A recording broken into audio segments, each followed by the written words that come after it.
ជំពូកទី3អំពីការលែងលះគ្នា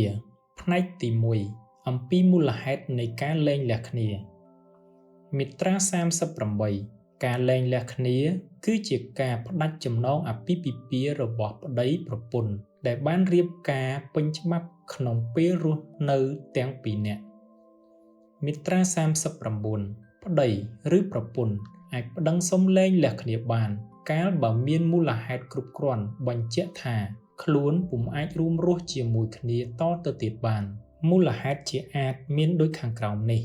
1. ការចោះចោលលំនៅសង្វាស់ដោយឥតមូលហេតុត្រឹមត្រូវហើយឥតមានផ្គត់ផ្គង់ស្បៀងអាហារនិងទំនុកបម្រុងកូនសោះ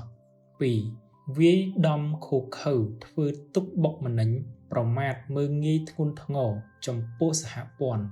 ឬចំពោះបុព្វញាតិរបស់សហព័ន្ធនេះ 3. មានចរិតផ្ទុយពីសីលធម៌ឬប្រព្រឹត្តអនាចារ 4. អពលិនុភាពនៃលិង្គ 5. បែកគ្នាអស់រយៈពេលជាង1ឆ្នាំមាត្រា40ប្តីប្រពន្ធអាចលែងលះគ្នាដោយស្ម័គ្រចិត្តបាន